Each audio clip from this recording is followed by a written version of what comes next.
Today, I'm going to be chatting about trauma bonding. The term trauma bonding was coined by Patrick Carnes in 1997. He surmised that bonding occurs due to the way our brains handle trauma, and that these are based on the manners in which we must adapt when we need to survive. Trauma bonds are powerful because they use our natural desire for relationships against us. What is a trauma bond? Well, trauma bonding is the attachment an abused person feels for their abuser, specifically in a relationship with a cyclical pattern of abuse. Contrary to the widely popular use of the term, trauma bonding does not mean two people bonding over a shared trauma. Um, I've heard that many, many times. Oh, he and I or she and I went through this together and we just bonded. We have a trauma bond. That's not a trauma bond. Trauma bonding can occur in any situation of abuse, no matter how long or short the amount of time lasts. That said, it's most likely to happen in a situation where the abuser makes a point of expressing love to the person that they're abusing, and then they act as if the abuse will not happen again after each time. It's the combination of abuse and positive reinforcement. Abuse, positive reinforcement. That's what creates a trauma bond.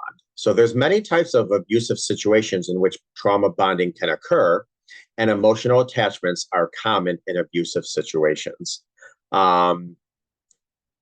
Which is why, like, I forgot what they call it when like a kidnapper kidnaps someone. Um,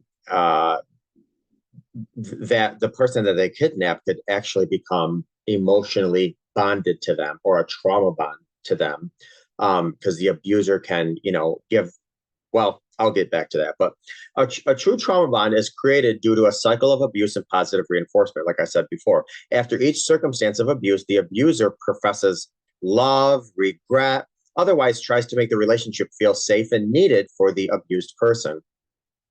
A trauma bond develops in relationships where there is a power imbalance and a cycle of reward and punishment. The abuser is in a position of power over the person being abused and alternates between hurting and soothing them. So it's almost like giving a rat Coke, and then the rat will do anything for that Coke. And so they become bonded to you because you supply that Coke. Because not all abusive situations result in trauma bonding, some signs of trauma bonding could include an abusive victim who covers up or makes excuses to others for their abuser's behavior. A victim lies to friends or family about the abuse. The abuser promises they'll change, but they never do. The abuser controls the victim, whether it's through manipulation or gaslighting.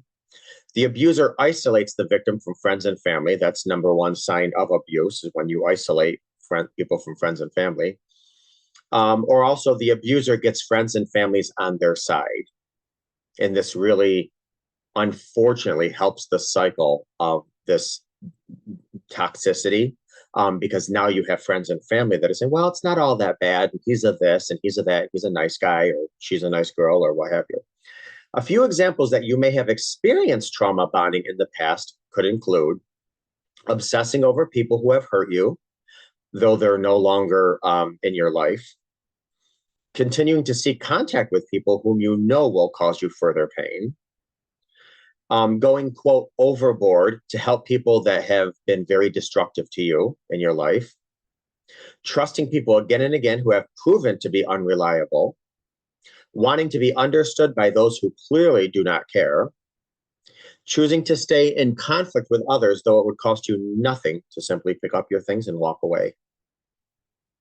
You may have heard the 7 stages of trauma bonding. Though each trauma bond is unique, they often involve some variation of love bombing, gaining trust, criticism, manipulation, resignation, distress, and repetition. And I'll go through each of these very quickly. Love bombing is when a person overwhelms you with grand displays of affection. Basically, they almost go overboard wooing you, if woo is even a word anymore. If my kids heard me say that, they'd probably make fun of me. But people go overboard pursuing you, wooing you, impressing you, complimenting you, what have you. Gaining trust. An abuser may perform specific actions in order to be considered trustworthy. And if you happen to question their trustworthy, they almost become offended that you would doubt them, which is actually a form of gaslighting, too. Criticizing the victim. An abuser often criticizes the victim to the point where the victim even blames themselves. In many cases, the victim comes to believe they deserve the criticism, even when they've done absolutely nothing wrong. Manipulating the victim. Abusers defend their own behavior by manipulating their victims. They might gaslight them by saying, you're imagining it, you're exaggerating, which is gaslighting to the T. Gaslighting is all about making your experience completely invalidated. Makes you walk away thinking you're crazy. Resignation. So often known as the fawn response to trauma, after repeated incidents of abuse, a victim often resigns to just simply going along with the abusive behavior. It's sometimes they're almost on autopilot or they become zombified. It's like, hey, the wind blows east, I'll go east, or a leaf in the water. The wind blows west, the leaf turns and decides to go west. They acquiesce to what the abuser wants. The fawn response is often referred to as people pleasing. However, it's a coping mechanism for survival, which is why man, I wish I could think of that word I'm looking for when an abuser kidnaps somebody. I will think of it, hopefully before the class is over. That's a survival technique. I need to do what he or she says in order to survive. So it's people pleasing, part of that trauma bond. A victim experiences severe psychological distress as a result of abuse. Unfortunately, during this stage, they might also experience emotional numbness, feeling as though they lost who they are, withdrawing from people and activities, and even suicidal ideation. And then simply the cycle repeats. Unfortunately, the cycle of abuse is characterized by its repetition. Victims often get comfortable with familiarity of each stage and phase. And unfortunately, familiarity is often favorable over health and happiness, which is why oftentimes when you have people that constantly find themselves in abusive situations, they can the origin of that is, well, my mother was an alcoholic, or my father was an alcoholic, or so and so was abusive, and they'll find similar partners. And that's because familiarity we are comfortable with, even above health and happiness. We will go for what's familiar to us. After an abusive incident, an abuser often begins the stages of trauma bonding all over again by love bombing the victim and regaining their trust. I'm sorry, I'll never do this again. What was I thinking? Please forgive me. I see children in our future. Oh, let's go on vacation. Let's book a cruise, blah, blah, blah. And then while they're on the cruise, they're in the cabin getting gaslit and beat. The cycle of abuse can be broken, though it may seem impossible at times. Many people go to end an abusive relationship and certainly find healthy ones. It takes work, but it does happen. Trauma bonds are nothing to be ashamed of. Nothing to be ashamed of, because they're a result from our brains looking for survival methods.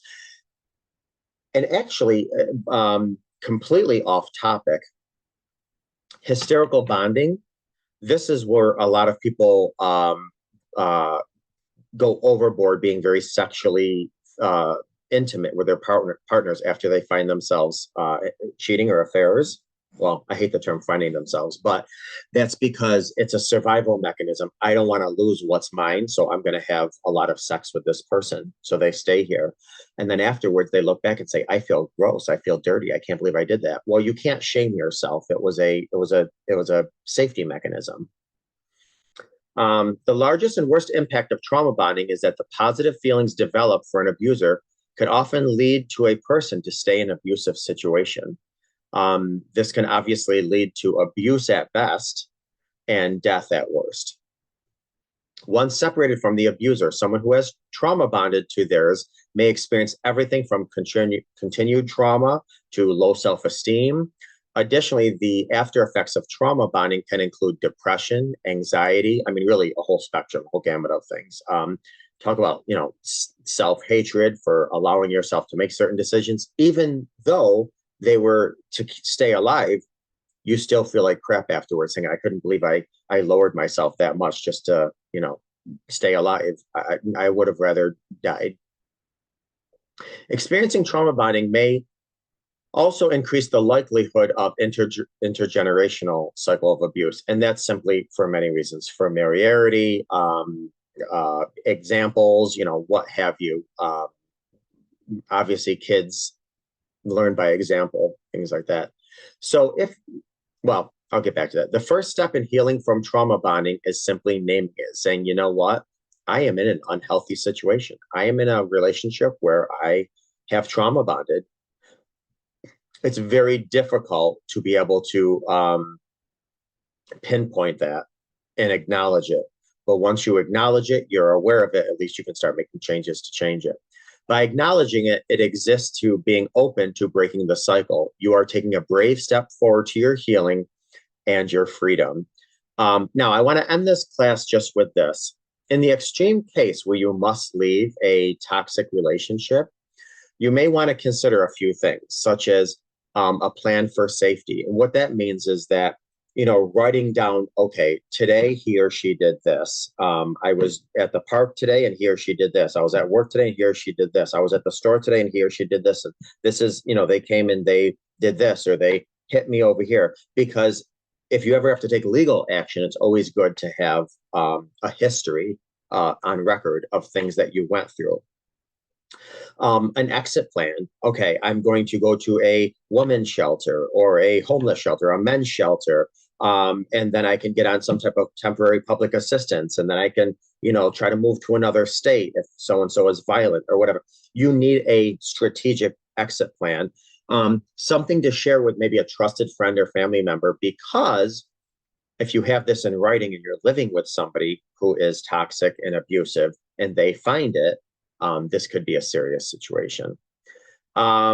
You definitely want to get into some kind of coaching or counseling, some type of professional help. And if you do go to some shelter, oftentimes they will provide that for you.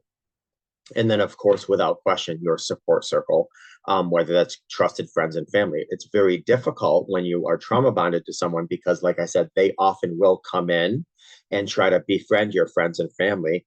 And so your friends or family at times are on the fence. Well, this person doesn't seem like an all that bad person, but you're saying they hurt you, So you got to be careful. This is with very trusted friends and family. And keep in mind, this is in extreme cases. If you are living with an abuser, the first 72 hours after you leave are the most critical and dangerous.